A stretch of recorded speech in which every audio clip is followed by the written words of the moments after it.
माझ्या महाराष्ट्रातील बांधवांनो, भगिनींनो आणि मातांनो, नमस्कार. जय महाराष्ट्र. पहिल्या प्रथम आपल्याला कल्पना आहेच की आज मी आमदारकीची शपथ घेतली. त्या मुख्यमंत्री पदाला या महिनाअखेरीस 6 महिने होत आहेत. आज आमदार झालो. हे सगळं काही मी करू शकतो आणि होतो आहे हे आपल्या सर्वांच्या आशीर्वादाच्या जोरावरती आणि शुभेच्छांच्या जोरावरती.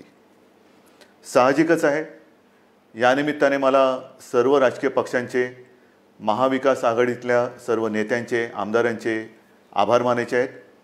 कारण एका अत्यंत कठीण अशा परिस्थितीत, म्हणजेच कोरोनाबरोबर चाललेल्या युद्धाच्या परिस्थितीमध्ये निवडणूक होऊ न देता हे सगळं काही बिनविरोधपणाने पार पाडायला सर्वांनी मदत केली. त्यांना सुद्धा मी सगळ्यांना धन्यवाद देतोय. आणि आता पुन्हा जे आपले गेले काही दिवस सुरू आहे त्या विषयावरती येतोच. 17 तारखेला पंतप्रधानांनी जो लॉकडाऊन जाहीर केला होता, दुसरा तिसरा, त्याची मुदत संपली आणि परत पुढचे 15 दिवस म्हणजे 31 मेपर्यंत संपूर्ण देश आणि साहजिकच आहे आपला महाराष्ट्रसुद्धा हा लॉकडाऊनमध्ये आहे. आता तुम्हाला कदाचित असं वाटायला लागलं असेल की मी आलो म्हणजे लॉकडाऊनच जाहीर करतोय. साहजिकच आहे, कोणालाही घरी विशेषतः कामाशिवाय डांबून ठेवणं किंवा बसवणं यासारखी मोठी शिक्षा असू शकत नाही. पण नीट समजून घ्या, मी कदाचित कोणाला आवडत असेल, कोणाला आवडत नसेल, की याच्याकडे काही उत्तरच नाही आहेत. हे लॉकडाऊन किती दिवस चालणार, किती काळ लॉकडाऊनमध्ये राहणार, याला काही उत्तर आहे की नाही, हा जो काही चक्रव्यूह आहे हा आपण भेदणार आहोत की नाही, उत्तर कोणाकडेच नाही आहे. जगामध्ये कोणाकडे उत्तर नाही आहे, आपल्या देशातसुद्धा कोणाकडे उत्तर नाही आहे. आणि हे आता सगळ्यांना माहिती झालेलं आहे की जेव्हा एखाद्या युद्धात, विशेषतः ह्या युद्धामध्ये, युद्ध हे नेहमी शस्त्रांनीच लढलं जातं. इकडे आपल्याकडे शस्त्र नाही आहे. एक फक्त अंतर ठेवणं, स्वतःची काळजी घेणं आणि युद्ध जिंकणं, म्हणजे फार विचित्र आहे असे युद्ध. एकतर्फी नक्कीच नाही आहे, कारण आपण पूर्ण ताकदीने युद्ध लढतो आहोत. पण लॉकडाऊन वाढवला का? काही अंशी बरोबर आहे, काही अंशी नक्कीच बरोबर आहे. आपल्याला सर्वांना कल्पना आहे की आजही देशात, विशेषतः महाराष्ट्रामध्ये रुग्णांची संख्या वाढते आहे. मुंबईमध्ये वाढते आहे, ठाणे परिसरात वाढते आहे, पुण्यामध्ये वाढते आहे, संभाजीनगरमध्ये आहे, नाशिकमध्ये, मालेगावमध्ये आहे. या ठिकाणी रुग्णांची संख्या वाढते आहे. आणि ही रुग्णांची वाढती संख्या बघितल्यानंतर साहजिकच आहे मनात प्रश्न निर्माण होऊ शकतो, मग आपण नेमकं करतो काय आहोत, आतापर्यंत आपण केलं काय? मी गेल्याही वेळेला आपल्याला सांगितलं होतं की एक गोष्ट नक्की, की जी काळजी आपण मार्चपासून घ्यायला लागलो, जवळपास आपण कर्फ्यू, संचारबंदीपर्यंत आलो होतो आणि त्याच्यानंतर देशभरात लॉकडाऊन जाहीर केला गेला. जर हे आपण केलं नसतं तर जो एक अंदाज आपल्या देशात, महाराष्ट्रात आणि मुंबईमध्ये किती आत्तापर्यंत रुग्ण झाले असते, किती आत्तापर्यंत त्याच्यात मृत्यू पावले असते, हा अंदाज नुसता बघितला तरी अंगावरती काटा उभा राहतो. आणि म्हणून मी मागेही आपल्याला म्हटलं होतं की अजूनही शृंखला आपण तोडली जरी नसली तरी एक गोष्ट नक्की, की त्याच्या वाढीवरती, गुणाकारावरती नियंत्रण आपण हे नक्की ठेवलेलं आहे. गतिरोधक म्हणून हा जो काही लॉकडाऊनचा काळ आहे त्याचा आपल्याला नक्की उपयोग झालेला आहे. मग आता किती काळ चालणार? नुसता लॉकडाऊनकडे बघून चालणार नाही. रेड, ऑरेंज, ग्रीन, रेडमध्ये सुद्धा कंटेनमेंट एरिया, हे असे जे काही आपण विभाग केलेले आहेत. ग्रीन झोनमध्ये आपण हळूवारपणाने जवळपास सगळं काही उघडायला परवानगी दिलेली आहे, ती अजूनही देत आहोत. आणखीनही तिथले निर्बंध हे येत्या काही काळामध्ये आपण आणखीन शिथिल करतो आहोत. ऑरेंज झोनमध्ये सुद्धा ही शिथिलता आणलेली आहे. रेड झोनमध्ये विशेषतः कंटेनमेंट एरिया आहे, तिथे मात्र अजूनही आपल्याला शिथिलीकरण करणं हे परवडणार नाही, नक्कीच नाही आहे. उद्योगधंद्याच्या बाबतीत काय आहे? मी मुद्दामून आज आपल्यासमोर थोडीशी आकडेवारी सांगणार आहे. काय काय झालेलं आहे, किती काय केलेलं आहे. पहिल्या प्रथम आरोग्यविषयक काय झालेलं आहे, नंतर उद्योगधंद्याच्या बाबतीत काय करतो आहोत. उद्योगधंद्याच्या बाबतीमध्ये सुद्धा तुम्हाला मुद्दामून मला सांगायचं आहे की नुसतं लॉकडाऊन नाही वाढवत आहोत, आपल्याला ही तारेवरची कसरत करायची आहे आणि ती करतो आहोत. एका बाजूला सुरक्षित राहण्यासाठी लॉकडाऊन म्हणजे सगळं काही थोडक्यात बंद, आणि दुसऱ्या बाजूला हळुवारपणाने काही गोष्टी आपण उघडतो. आजपर्यंत राज्यामध्ये साधारणतः 50,000 उद्योग सुरू करायला आपण परवानगी दिलेली आहे. हा आजचा आकडा आहे. आणि ह्या 50,000 उद्योगामध्ये जवळपास साधारणतः 5-1 लाख मजूर हे काम करायला लागलेले आहेत. तसं बघितलं तर राज्यामध्ये 70,000 उद्योग सुरू करायला आपण परवानगी दिलेली आहेच, पण 50,000 उद्योग हे प्रत्यक्ष सुरू झालेले आहेत. आपल्याला कदाचित हा जो काय एक रेड झोनमधला बेल्ट आहे, म्हणजे मुंबई, पुणे आणि त्याच्या आजूबाजूचा परिसर, इथे जे आपण राहतो आहोत, किंबहुना उदाहरणतः संभाजीनगर असेल, ज्या महापालिका आहेत त्यांच्या परिसरामध्ये आपण हे निर्बंध जरा कडक ठेवलेले आहेत, म्हणून आपल्याला ते जाणवत नाही आहे. पण ह्या विभागामध्ये आपण उद्योगधंद्यांना परवानगी दिलेली आहेच, नक्की दिलेली आहे.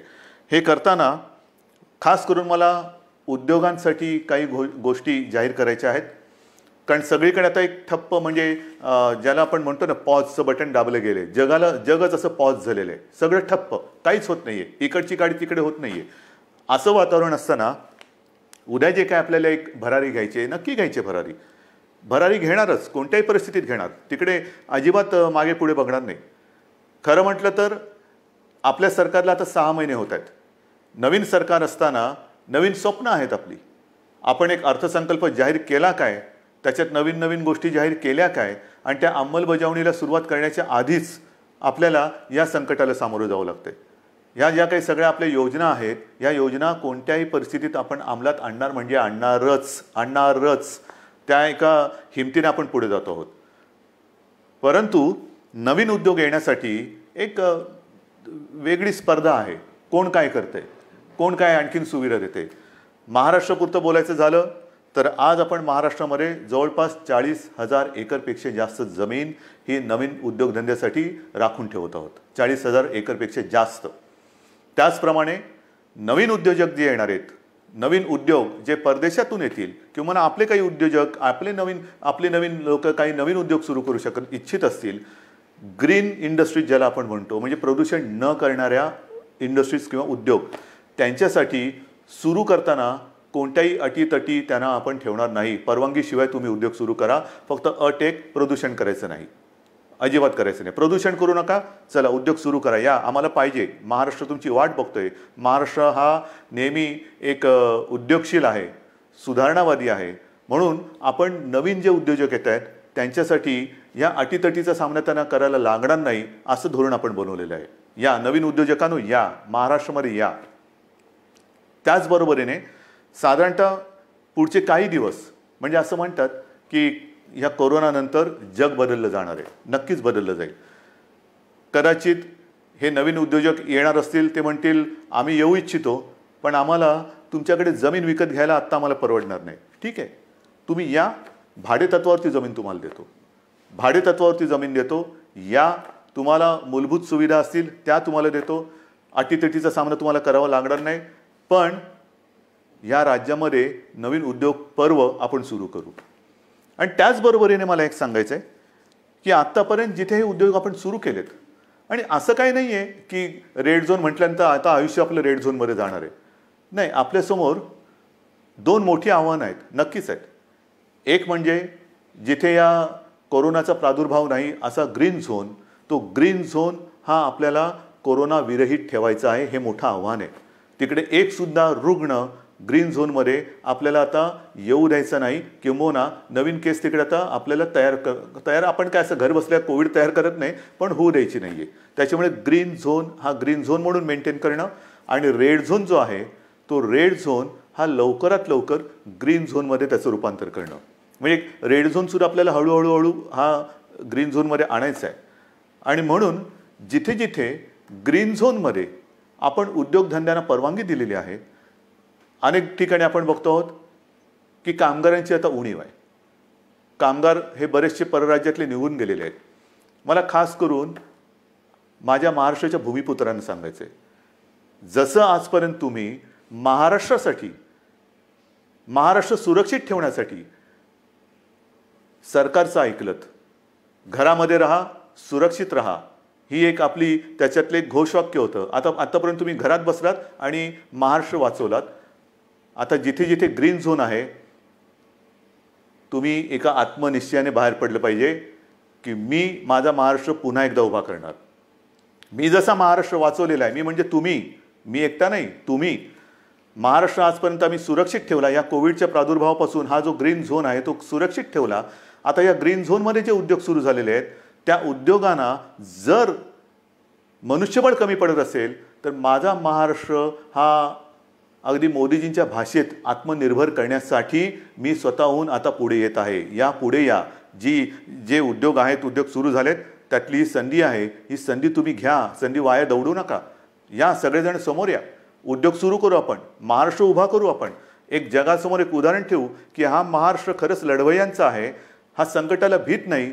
संकटामध्ये सुद्धा मर्दासारखा सामोर जातो. तो हा शिवरायाचा महाराष्ट्र आहे. म्हणून मला जे ग्रीन झोनमध्ये आहेत आणि जिथे जिथे उद्योगधंदे सुरू झालेत पण मनुष्यबळ कमी पडत असेल तिथे मला आज भूमिपुत्रांची गरज आहे. भूमिपुत्रांनो पुढे या. ही आपली भूमी आहे, आपला महाराष्ट्र आहे. पुढे येऊन आपला महाराष्ट्र हा आपल्या पायावरती आपण उभा करू. हा निश्चय फार महत्त्वाचा आहे. हे उद्योगधंद्याचं झाल्यानंतर महत्त्वाचा मुद्दा काय आहे की आरोग्यविषयक काय. कारण अजूनही जे काही जणांना असं वाटतंय की हे एक अशीच भीती आहे, फ्लू काय, सर्दी आहे, खोकला आहे, होतो जातो, आजपर्यंत काय कोणाला झालं नाही. झालं ना. पण विशेष म्हणजे आत्तापर्यंतचा जो फ्लूचा एक भाग आहे त्याच्यात सुद्धा जसं स्वाईन फ्लू एक आहे त्याला औषध आलेलं आहे. पण ह्या कोरोनावरती अजूनही औषध आलेलं नाही. तोच एक मोठा धोका आहे.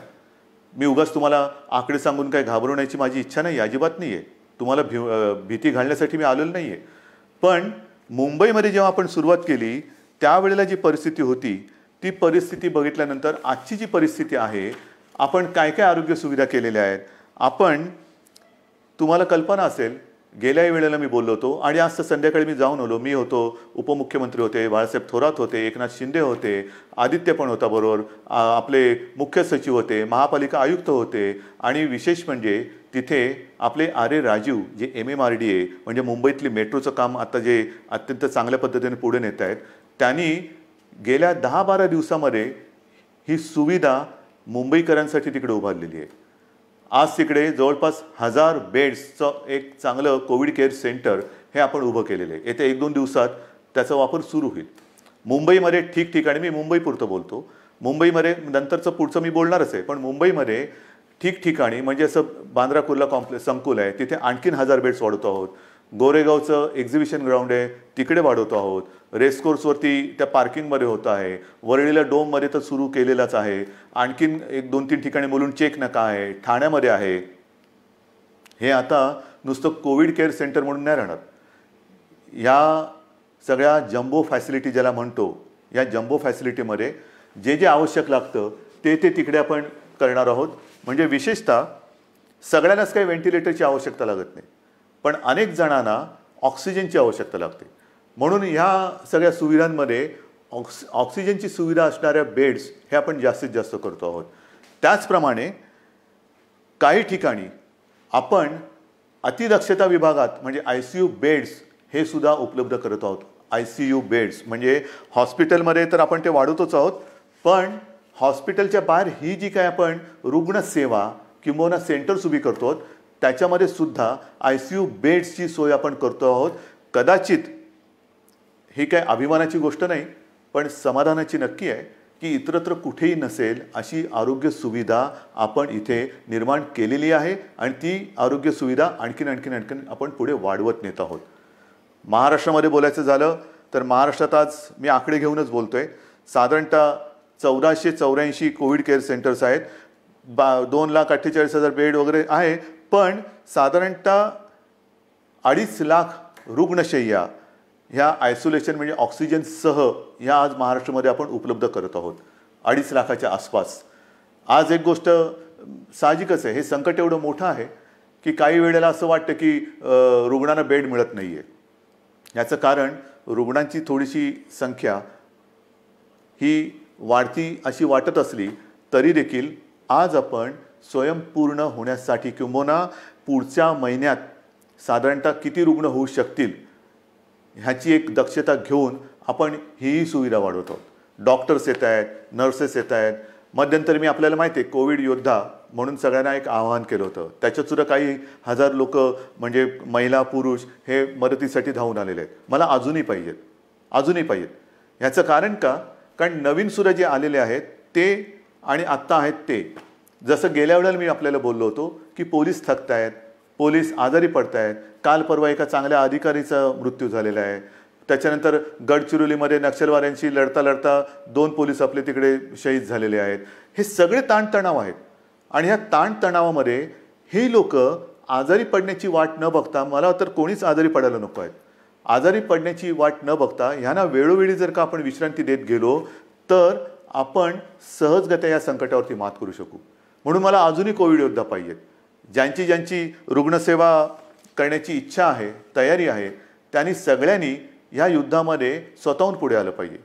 याचं कारण असं की आज देखील मुंबई असेल, ठाणा असेल, पुणा असेल, संभाजीनगर ह्या ज्या काही महापालिका आहेत तिकडे नाही म्हटलं तरी जो आपण कंटेनमेंट एरिया म्हणतो, म्हणजे जिथे एखादा रुग्ण सापडला तर त्याच्या आसपासचा काही परिसर आपण सील करतो.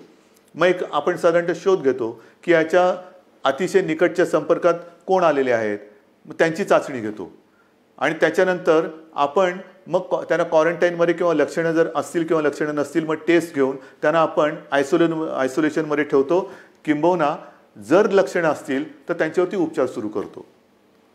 एका गोष्टीचं मला एक मुद्दामून तुम्हाला मला आकडा द्यायचा आहे की आज आपण एक आकडा बघत असतो की महाराष्ट्रामध्ये किती रुग्ण आहेत, मुंबईमध्ये किती रुग्ण आहेत. महाराष्ट्राचा आकडा तुम्हाला माहिती आहे, मुंबईचाही तुम्हाला माहिती आहे, पण ह्याच्यामध्ये रोजचा वाढणारा आकडा आपण बघतो, त्यातून बरे होऊन घरी जाणारा आकडा आपल्या लक्षात येत नाही आहे. म्हणजे साधी गोष्ट आहे, जर का मुंबईपुरतं बोलायचं झालं तर साधारणतः मुंबईमध्ये आज 19,967 रुग्ण पॉझिटिव्ह आहेत, पण हा 19,500चा जो काय आकडा आहे त्याच्यामधले साधारणतः 5,000 रुग्ण हे बरे होऊन घरी पण गेलेले आहेत. म्हणजे 19,000 वजा 5,000 झाले. दुर्दैवाने काही मृत्युमुखी पडलेले आहेत. याचा अर्थ असा की लवकर जर का आले आणि व्यवस्थित त्यांच्यावरती उपचार केला गेला तर बरे होऊन घरी जाणारे रुग्णसुद्धा आहेत.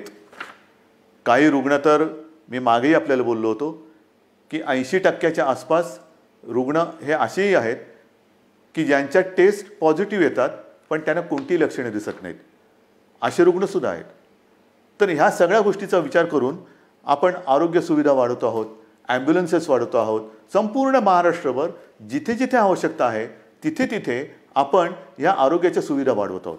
आणि एका बाजूला या आरोग्य सुविधा वाढवत असताना उद्योगधंद्यांच्या बाबतीत सुद्धा मी सांगितलं की 50,000च्या वरती उद्योगधंदे सुरू झालेले आहेत. म्हणजे असं काही नाही की सगळं काही ठप्प होऊन बसलेलं आहे.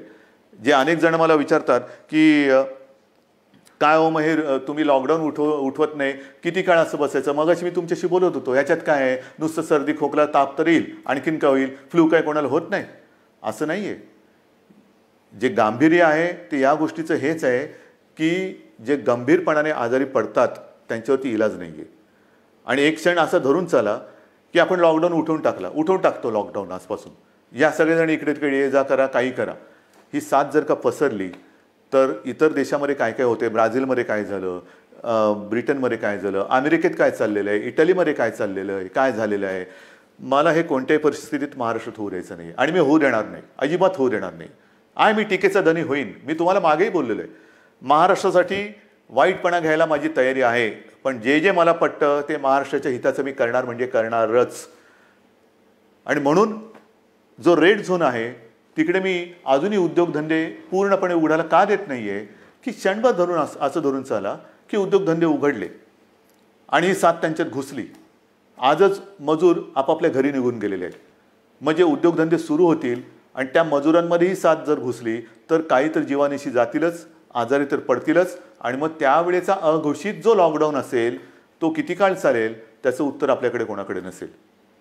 मग त्या लॉकडाऊनची वाट बघायची का आत्ता जे काही आपण हे संकट नाही म्हटलं तरी त्याचा वेग मंदावून रोखून ठेवतो आहोत, त्याचा पूर्ण अंदाज घेऊन हळूहळू टप्प्याटप्प्याने एक एक गोष्टी उघडत जायचं, हा विचार आपण करायला पाहिजे आणि तो आपण करतो आहोत. आणि तो जर का आपण करत नसतो तर तुम्ही एवढे सगळे जण या सरकारच्या सोबत राहिल्याच नसतात.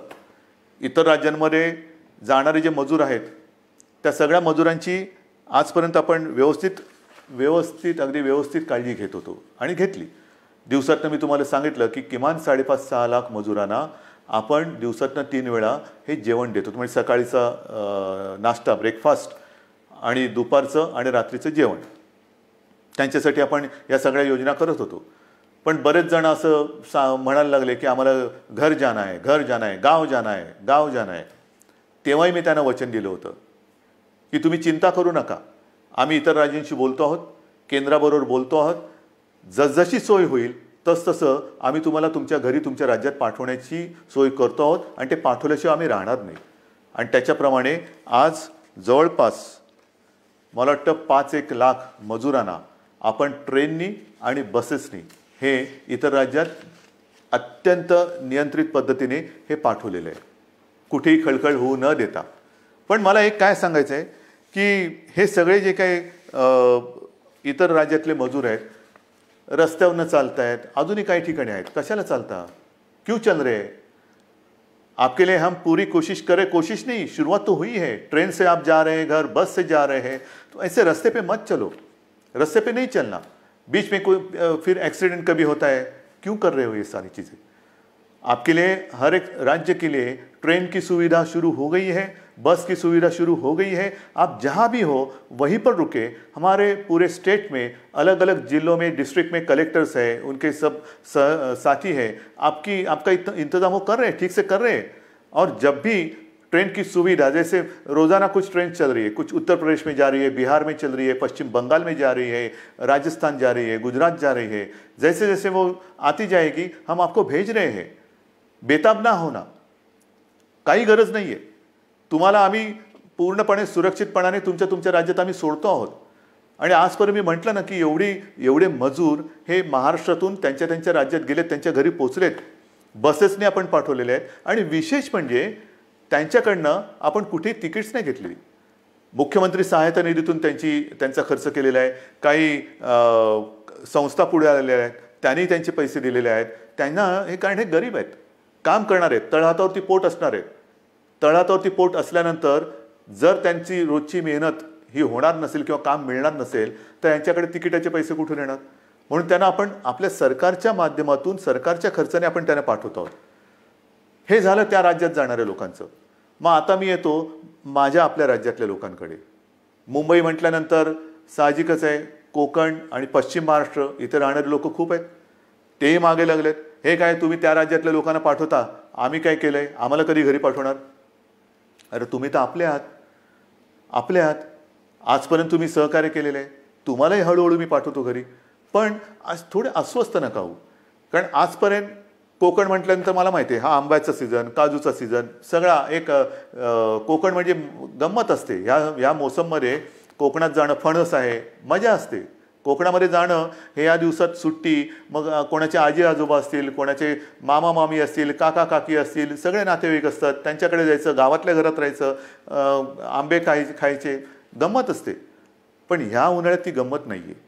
मी आपल्याला सगळ्यांना मुद्दामून एक विनंती करतो की कृपा करून आपण तरी रस्त्यावरनं किंवा इकडून तिकडून असे जाऊ नका. कारण मुंबईमध्ये आपण काळजी घेतो आहोत, प्रत्येक जिल्ह्यात आपण काळजी घेतो आहोत, पण प्रत्येक जिल्ह्यात आरोग्य सुविधा ज्या आहेत त्यांची एकूण जर का मर्यादा बघितली आणि काही जिल्हे हे कोविड मुक्त आहेत, आज सुद्धा तिकडे प्रादुर्भाव झालेला नाही, ते आपल्याला तसेच ठेवायचे आहेत. जर आपल्याला लवकरात लवकर या लॉकडाऊनमधून बाहेर यायचं असेल तर पहिलं म्हणजे जे आपले ग्रीन झोन आहेत जिकडे कोविडचा प्रादुर्भाव नाही, हे जिल्हे हे विभाग आपल्याला ग्रीन झोन म्हणूनच ठेवावे लागतील. म्हणून आपण सुद्धा घरी जाताना असेच उठून निघू नका.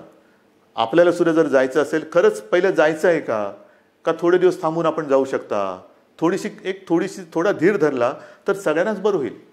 आपण इथून तिथे जाणार, काही ठिकाणी जसं आता उदाहरण तर रत्नागिरी आहे, इतर काही ठिकाणी आहेत, इथे आपल्याकडनं काही गेलेले लोक आहेत ते पॉझिटिव्ह निघाले. झालं एक केस तिकडे आली, मग तिकडे पुन्हा ते कंटेनमेंट झोन आला, हे आलं ते झालं, म्हणजे आत्तापर्यंत जिकडे काही नाही आहे तिकडे हा सगळा नसता खटोटोप आला. तर म्हणून मला असं वाटतं थोडंसं धीराने जाऊया, एक नियंत्रित पद्धतीने जसं आपण इतर लोकांना पाठवतो आहोत, परराज्यातले काही लोक आपण आपल्याकडे घेतो आहोत, आता तर परदेशातून आपल्याकडे येणारी लोक सुद्धा सुरू झालेली आहेत. हळूहळू आता जग हालचाल करायला लागलंय. असं काही नाही की सगळे ठप्प बसलेत. परदेशातली लोक आपल्याकडे परत येत आहेत. आपल्याकडची काही जी अडकलेली लोक ती परदेशात त्यांच्या देशात जात आहेत. रोजची थोडी विमानं सुरू झालेली आहेत. पण इथले तिथे आणि तिथले इथे आल्यानंतर क्वारंटाईन म्हणजे विलगीकरण हे फार महत्त्वाचं आहे. विलगीकरण, कारण आपण जर का कळत नकळत हा व्हायरस आपल्यासोबत नेत असू तर आपल्यापासून, मी जसं मगाशी म्हटलं ना की काही जणांना ह्याचा प्रादुर्भाव झालाय पण लक्षातही येत नाही एवढं चांगल्या पद्धतीने ते त्याचा प्रतिकार करतायत. म्हणजे लक्षणं नाही आहेत आणि कोणत्याही औषधाशिवाय ते बरेही होत आहेत. परंतु त्यांना जरी काही झालं नाही आणि होऊ नयेच तरी वाहक म्हणून ते काम करू शकतात. म्हणजे त्यांना काही नाही झालं आणि गेला घरी आणि कळत नकळत व्हायरसचा प्रादुर्भाव झाला असेल तर तो तिकडे दिला व्हायरस, म्हणजे तो इकडचा व्हायरस तिकडे गेला आणि जो तिथे नाही आहे तो पसरून ठेवला.